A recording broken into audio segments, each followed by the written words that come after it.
आज के इस वीडियो में अपन बात करेंगे अक्षीय स्थिति और निरक्षीय स्थिति।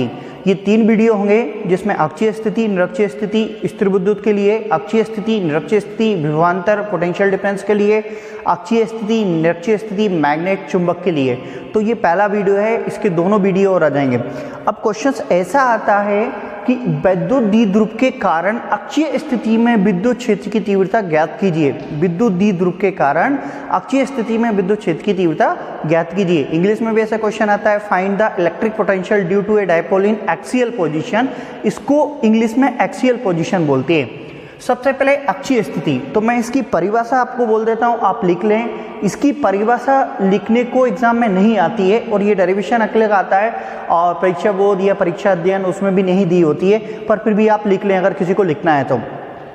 अक्षीय स्थिति किसे कहते हैं? यदि वह बिंदु जिस पर विद्युत क्षेत्र की तीव्रता ज्ञात करनी है, यदि वह बिंदु जिस पर विद्युत क्षेत्र की तीव्रता ज्ञात करनी है विद्युत द्विध्रुव के बढ़ाए गए अक्ष पर स्थित है। यदि वह बिंदु जिस पर विद्युत क्षेत्र की तीव्रता ज्ञात करना है विद्युत द्विध्रुव के बढ़ाए गए अक्ष पर स्थित है, तो विद्युत द्विध्रुव के सापेक्ष इसे अक्षीय स्थिति में कहा जाता है।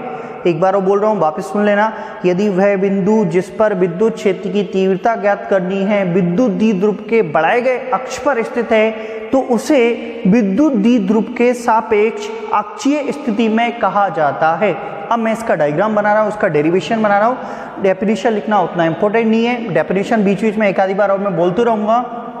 तो सबसे पहले आप इसका यहाँ पे विद्युत द्विध्रुव बनाओगे जिसका नाम आप ए बी रख दोगे और यहाँ पे हमेशा ए बी रखोगे और ये इसका सेंटर पॉइंट है जिसको अपन ओ नेम दे देंगे। इसकी जो लेंथ होती है हमेशा 2L होती है और इसको 2L ही लिया जाता है। बहुत सारी बुक में इसको 2AB बोलते हैं स्मॉल। और इसकी एक्सिस को अक्ष को आगे बढ़ा देंगे जहाँ पे अपन एक परीक्षण बिंदु ले लेंगे जिसको P बोलेंगे और B पे हमेशा और P के साइड में, P के पास में हमेशा अपन को प्लस का Q रखना है और यहाँ पे हमेशा क्या रखना है? माइनस का Q। यहाँ से आता कि डिस्टेंस 2L है तो ये यहाँ से आता कि जो डिस्टेंस है वो L होगी और ये भी यहाँ से आता कि डिस्टेंस L होगी और इसके सेंटर पॉइंट O से R जो डिस्टेंस है P तक की वो क्या होगी? R होगी। और जो P होता है उसको बोलते हैं टेस्टिंग पॉइंट होता है, यहाँ पे परीक्षण बिंदु होता है। इस पे टेस्ट चार्ज रखा जाता है और टेस्ट चार्ज क्या होता है? प्लस Q लिया जाता है। और एक बात मैं आपको बता दूं, दो चीज होती है, एक प्रतिकर्षण होता है और एक आकर्षण होता है। तो किसी भी चीज का सही जो टेस्टिंग होती है वो प्रतिकर्षण ही होता है, आकर्षण नहीं होता है। तो हमेशा यहाँ पे जो टेस्टिंग चार्ज लिया जाता है, परीक्षण आवेश लिया जाता है जिसको एकांक आवेश बोलते हैं, वो प्लस का ही लिया जाता है।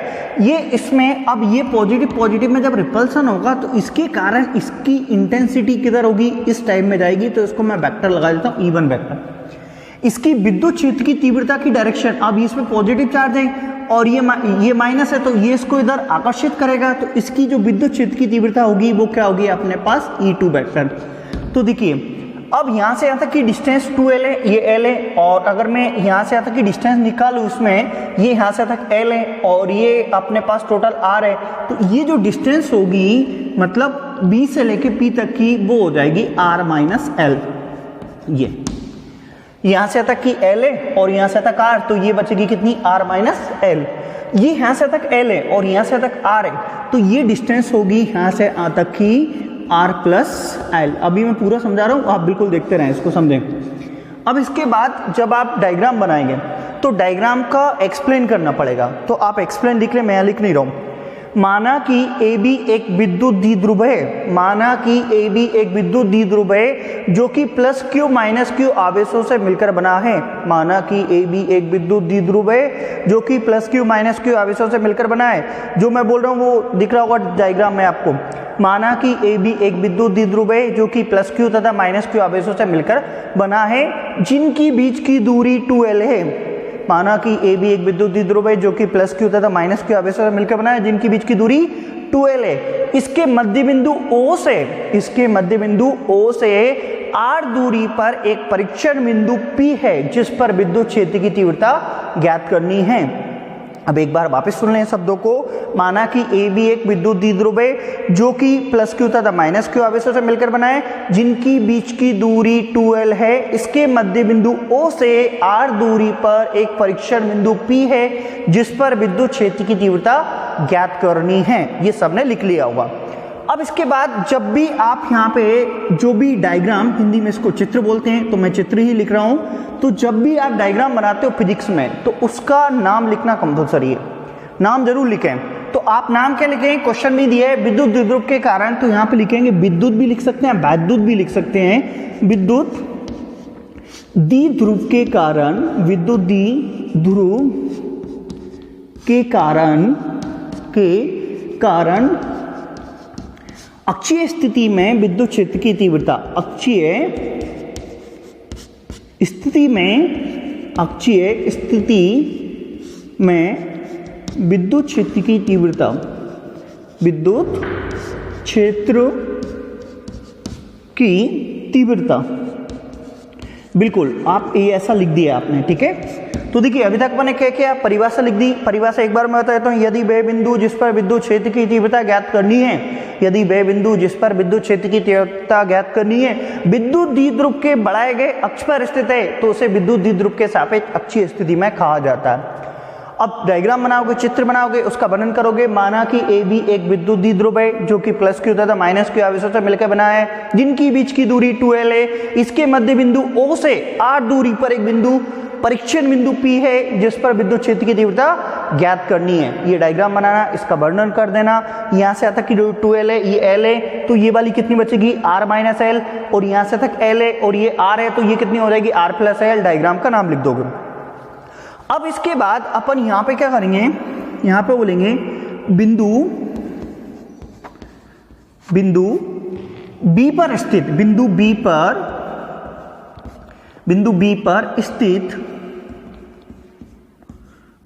पर स्थित प्लस क्यू आवेश के कारण,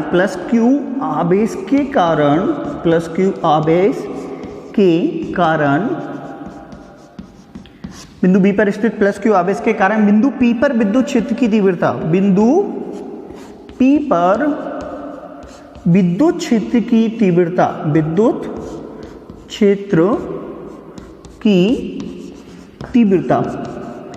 तो बिंदु B पर स्थित प्लस क्यू आवेश के कारण विद्युत क्षेत्र की तीव्रता, तो जिसको E1 वेक्टर बोलेंगे।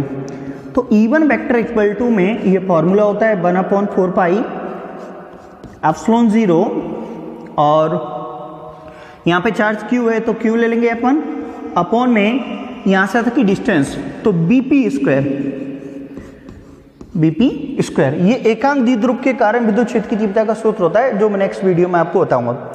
अब इसकी डायरेक्शन की बात करें तो देखिए ये धनावेश है और ये भी धनावेश, तो धनावेश में प्रतिकर्षण, तो P किधर जाएगा, इधर बल लगेगा। वापस सुनना मैं क्या बोल रहा हूँ, बच्चे इसको ही भूल जाते हैं।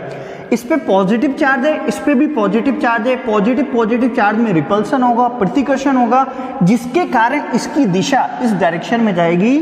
तो आपको यहाँ पे इसकी डायरेक्शन लिखना है BP वेक्टर के अनुदिश, BP वेक्टर के अनुदिश, बिल्कुल ये अपन ऐसा लिख देंगे और ब्रैकेट में लिखेंगे।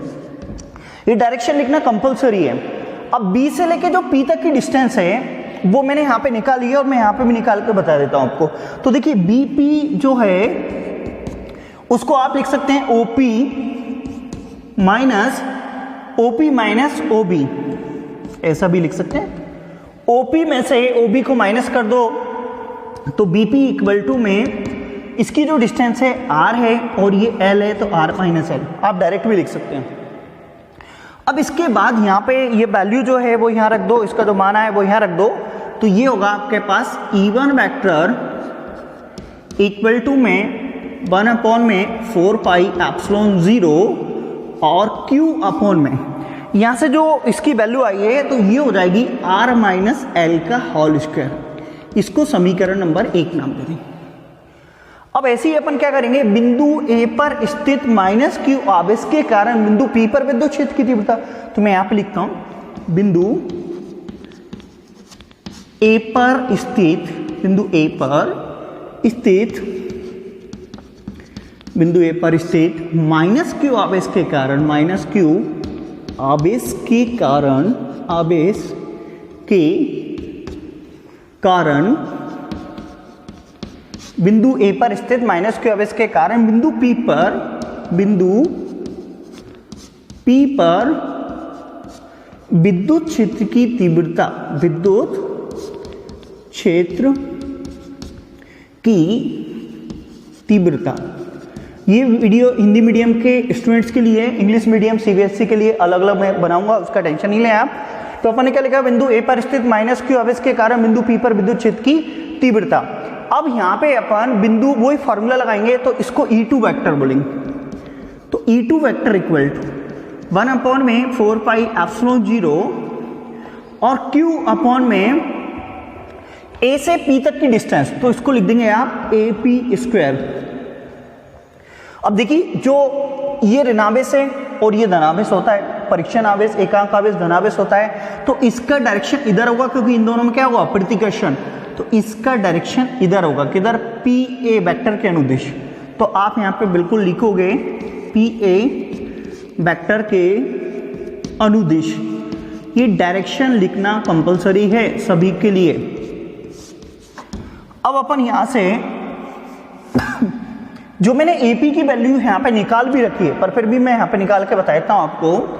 AP इक्वल टू में AP को आप लिख सकते हैं OA, और यहाँ से आप लिख सकते हैं OA प्लस OP। तो AP इक्वल टू में जो OA की वैल्यू L और ये R है, तो ये R प्लस L हो जाएगी। तो यहाँ पे आप रख देंगे इसको, तो ये हो जाएगा E2 वेक्टर इक्वल टू में 1 अपॉन में 4 पाई एप्सिलॉन 0 और Q अपॉन में इसकी जो वैल्यू है वो हो जाएगी R प्लस L का होल स्क्वायर। ये समीकरण नंबर। अब अपन निकालेंगे परिणामी तीव्रता। तो परिणामी रिजल्टेंट निकालेंगे, तो उसके लिए क्या करेंगे, तो देखें। अब परिणामी की बात करें तो बिंदु P एकांक धनावेश है और ये धनावेश है और ये ऋणावेश। तो P B के ज्यादा पास में है और B पे धनावेश है और A पर ऋणावेश है। तो जहां एकांक धनावेश है, तो इसका प्रभाव, इसका इफेक्ट इस पे ज्यादा पड़ेगा और इसका ज्यादा इफेक्ट पड़ेगा, तो ये उसको प्रतिकर्षित कर देगा। प्रतिकर्षित कर देगा तो आप यहां पे लिखेंगे, या ऐसा भी लिख सकते हैं, E1 वेक्टर तथा E2 वेक्टर दोनों एक ही दिशा में कार्यरत हैं तथा E1 बड़ा है E2 से। अब E1 क्यों बड़ा है मैं वो भी बता देता हूं। E1 बड़ा है E2 वेक्टर से, अतः बिंदु P पर परिणामी तीव्रता, विद्युत क्षेत्र की परिणामी तीव्रता, तो उसको E बोल देंगे अपन, E वेक्टर। तो ये हो गया आपके पास E1 वेक्टर माइनस का E2 वेक्टर। अब E1 में से E2 को क्यों माइनस किया है, क्योंकि हमेशा बड़े में छोटे माइनस करते हैं। अब अपन कैसे पता चला कि कौन बड़ा है कौन छोटा, तो देखिए बिंदु P B के ज्यादा पास में है, तो इसका प्रभाव इस पर ज्यादा पड़ेगा, मतलब प्रतिकर्षण बड़ा होगा, और प्रतिकर्षण किसको डिनोट कर रहा है, E1 को, और आकर्षण E2 को। तो E1 में से E2 को माइनस कर देंगे। तो देखिए अभी मेरे को रब करना पड़ेगा, पर एक बार वो मैं समझा देता हूं। तो मैंने सबसे पहले आपको क्वेश्चन ऐसा आएगा, अक्षीय स्थिति में विद्युत द्विध्रुव के कारण तीव्रता ज्ञात कीजिए। अब आप अक्षीय स्थिति की परिभाषा लिखेंगे, तो परिभाषा एक बार मैं बोल देता हूं। यदि वह बिंदु जिस पर विद्युत क्षेत्र की तीव्रता ज्ञात करनी है विद्युत द्विध्रुव के बढ़ाए गए अक्ष पर स्थित है, तो विद्युत द्विध्रुव के सापेक्ष उसे अक्षीय स्थिति में कहा जाता है। डायग्राम बनाओगे, चित्र बनाओगे, उसका वर्णन करेंगे। माना कि AB एक विद्युत द्विध्रुव है, माना कि AB एक विद्युत द्विध्रुव है जो कि प्लस Q तथा माइनस Q आवेशों से मिलकर बना है, जिनकी बीच की दूरी 2L है। इसके मध्य बिंदु O से R दूरी पर एक बिंदु P है जिस पर विद्युत क्षेत्र की तीव्रता ज्ञात करनी है। ये पूरा चित्र का एक्सप्लेनेशन हो गया, डायग्राम का वर्णन हो गया। अब इसका नाम लिखोगे, फिर क्या करेंगे, बिंदु B पर स्थित प्लस Q आवेश के कारण बिंदु P पर विद्युत क्षेत्र की तीव्रता, तो E1 vector equal to 1/4 pi epsilon 0 Q upon में यहाँ से BP का स्क्वायर। अब इसकी डायरेक्शन की बात करें तो E1 इसमें प्रतिकर्षण हो रहा है, तो देखो E1 की डायरेक्शन किधर जा रही है, PB वेक्टर के अनुदिश, PB वेक्टर के अनुदिश, ये लिखना कंपलसरी है। अब यहाँ पे PB की बात करें तो यहाँ से आता कि डिस्टेंस R है और ये L है, तो R माइनस L। ऐसे ही अपन क्या लिखें, बिंदु A पर स्थित माइनस Q आवेश के कारण बिंदु P पर विद्युत क्षेत्र की तीव्रता, E2 vector equal to 1/4πε0 Q upon में AP स्क्वायर। अब इसकी डायरेक्शन भी किधर जाएगी, इस डायरेक्शन में जाएगा AP के अनुदिश। तो आप यहाँ पे AP इक्वल टू लिख दोगे, क्या लिख दोगे इसको, OP minus OP plus A, ये OA plus OP, R plus L रख दिया। अब देखिए E1 बड़ा है कि E1 E2 दोनों एक ही दिशा में कार्य रहते हैं, बिंदु P B के ज्यादा पास में है और E1 B के कारण हो रहा है, तो ये बड़ा होगा, ये छोटा, मतलब इसकी दिशा इधर होगी। और आप यहाँ पे भी इसकी डायरेक्शन लिखोगे, बहुत सारे बुक में लोग लिखते नहीं है पर लिखेंगे, क्या लिखेंगे इसको अपन, इसको लिखेंगे BP वेक्टर के अनुदिश, BP वेक्टर के अनुदिश। अब अपन ने ये पूरा लिख दिया है। अब मैं थोड़ा सा रब करता हूँ क्योंकि मेरे को स्पेस चाहिएगा, थोड़ी सी जगह की जरूरत पड़ेगी, तो मैं इसको यहाँ से क्वेश्चंस को रब कर देता हूँ और डायग्राम रब कर देता हूँ, इसलिए मैंने आपको डबल समझाया था, और इसको भी रब कर देता हूँ। तो देखिए अब अपन यहाँ पे क्या करेंगे, इसके अंदर अपन परिणामी E1 का मान रख देंगे और E1 की वैल्यू रख देंगे और E2 वो इक्वेशन फर्स्ट और इक्वेशन सेकंड से रख देंगे। तो जो परिणामी तीव्रता है E वेक्टर इक्वल टू में E1 की जो वैल्यू है वो कितनी है आपके पास, 1 अपॉन में 4πε0 Q अपॉन में R माइनस L का होल स्क्वायर। और यहाँ पे E2 की जो वैल्यू है, E2 की वैल्यू ये वाली है इक्वेशन सेकंड से, तो 1 अपॉन में 4πε0 Q अपॉन में R प्लस L का होल स्क्वायर। अब इसमें से जो जो कॉमन आ रहा है उसको बाहर बुला लो, तो कॉमन को बाहर बुला लेते हैं, बाहर ले लेते हैं, तो E वेक्टर इक्वल टू में Q अपॉन में 4πε0, इनको अपने बाहर कॉमन ले लिया। तो जो टर्म बचेगी अपने पास 1 अपॉन में R माइनस L का होल स्क्वायर माइनस 1 अपॉन में R प्लस L का होल स्क्वायर। अब इसका इधर क्रॉस मल्टीप्लिकेशन कर देंगे, तो ये कितना हो जाएगा, E वेक्टर इक्वल टू में Q अपॉन में 4πε0, ये बचेगा आपके पास, इसका जब मल्टीप्लाई करोगे तो R प्लस L का होल स्क्वायर माइनस ये हो जाएगा R माइनस L का होल स्क्वायर, और नीचे इन दोनों का मल्टीप्लाई जो कि होगा R माइनस L स्क्वायर और R प्लस L का स्क्वायर। अब आप चाहो तो यहाँ पे ए स्क्वायर माइनस बी स्क्वायर का फॉर्मूला लगा दो, आप चाहो तो ए प्लस बी के होल स्क्वायर का और यहाँ पे ए माइनस बी के होल स्क्वायर का फॉर्मूला लगा दो। तो ई वेक्टर इक्वल टू में ये बचेगा क्यू अपॉन में 4πε0, और यहाँ फॉर्मूला लगा देता हूँ मैं ए प्लस बी के होल स्क्वायर का R square plus L square plus का 2RL A plus B, minus का इधर होगा आर स्क्वायर प्लस का एल स्क्वायर माइनस का 2RL, ये ब्रैकेट क्लोज, और यहाँ पे दोनों का होल स्क्वायर इसलिए मैं एक बार लिख लेता हूँ उसको R माइनस L और ये R प्लस L, इस टाइप से। अब मैं इसको यहाँ पे अपन क्या करेंगे, जब माइनस का मल्टीप्लाई करेंगे तो ये सब नेगेटिव हो जाएंगे, तो R स्क्वायर से L स्क्वायर से कैंसिल हो जाएगा, मैंने डायरेक्ट कर दिया, आप चाहो तो मल्टीप्लाई कर लेना। तो E इक्वल टू में E कितना होगा, 1 अपॉन ये हो जाएगा Q अपॉन में 4πε0, और यहाँ पे अपने पास 2RL और ये माइनस माइनस मिला के क्या हो जाएगा 4RL, और a minus B A plus B A square minus B square का फॉर्मूला बन जाएगा। तो इसको मैं यहाँ पे लिख देता हूँ R square minus L square का स्क्वायर। ये अब मेरे को थोड़ी सी जरूरत पड़ेगी, मैं इसको रब कर देता हूँ, और ये वीडियो में अक्षीय स्थिति निरक्षीय स्थिति का जो क्वेश्चन है आप इसको अच्छे से समझें, क्योंकि जैसे आपने इसकी अक्षीय स्थिति निरक्षीय स्थिति करी है वैसे ही आप चुंबक की मैग्नेट की करोगे और ऐसे ही इलेक्ट्रिक पोटेंशियल विभव वाली करोगे। अब यहाँ पे आप क्या करेंगे, तो इसको E वेक्टर इक्वल टू में तो 1 अपॉन में 4πε0, तो इसको अपन यहाँ पे 2R into 2L into Q कर देंगे, तो मैं 2L को एक साथ लिख लेता हूँ into Q as it is सकती है, मैंने इसको एक ब्रैकेट में कर लेता हूँ, और यहाँ पे 2R और नीचे R square minus L square का whole square as it is लिखा। अब 2L इंटू क्यों किया मैंने, क्योंकि होता है विद्युत द्विध्रुव आघूर्ण, विद्युत द्विध्रुव आघूर्ण का जो फॉर्मूला होता है वो P इक्वल टू में 2L इंटू क्यू होता है, तो आप यहाँ पे इसकी जगह P रख दोगे, तो P रखेंगे तो ये कितना होगा, E वेक्टर इक्वल टू में 1 अपॉन में 4πε0, यहाँ पे अपन क्या करेंगे, इसकी जगह रख देंगे तो वो 2pr अपॉन में ये हो जाएगा r स्क्वायर माइनस का l स्क्वायर का स्क्वायर। अब देखिए परीक्षण जो आवेश है अक्षीय स्थिति में वो बहुत बड़ा बड़ा हो सकता है, मतलब बहुत दूर हो सकता है। तो ऐसी कंडीशंस हो सकती हैं यदि r बहुत बहुत बहुत बड़ा है l से है तो l को नगण्य लेने पर l को निगलेक्ट कर सकते हैं। यदि r बहुत बहुत बड़ा है l से तो l को निगलेक्ट कर सकते हैं, l को छोड़ सकते हैं। तो l को अगर अपन छोड़ेंगे तो E वेक्टर इक्वल टू में 1 अपॉन में 4 पाई एप्सिलॉन 0 ये हो जाएगा अपने पास 2pr और ये बचेगी r स्क्वायर की स्क्वायर, मतलब 4 में डायरेक्ट लिख देता हूँ। तो ये r से r एक बार कैंसिल हो जाएगा। तो E वेक्टर इक्वल टू में तो ये बचेगा 1 अपॉन में 4 पाई एप्सिलॉन 0, ये बचेगा आपके पास 2p अपॉन में r क्यूब। अब इसके बाद आप इसकी यूनिट जरूर लिखोगे। इसकी जो यूनिट होती है वो होती है न्यूटन पर कूलम।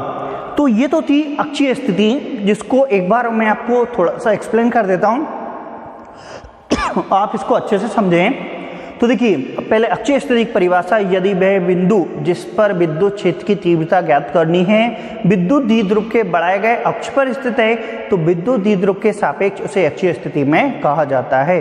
अब आप चित्र बनाओगे जो आपने देखा होगा बिल्कुल स्क्रीन कैप्चर, उसमें देखो माना कि ए बी एक विद्युत द्विध्रुव है जो कि प्लस क्यू तथा माइनस क्यू आवेशों से मिलकर बना है, जिनकी बीच की दूरी 2l है। इसके मध्य बिंदु O से r दूरी पर एक परीक्षण बिंदु P है जिस पर विद्युत क्षेत्र की तीव्रता ज्ञात करनी है।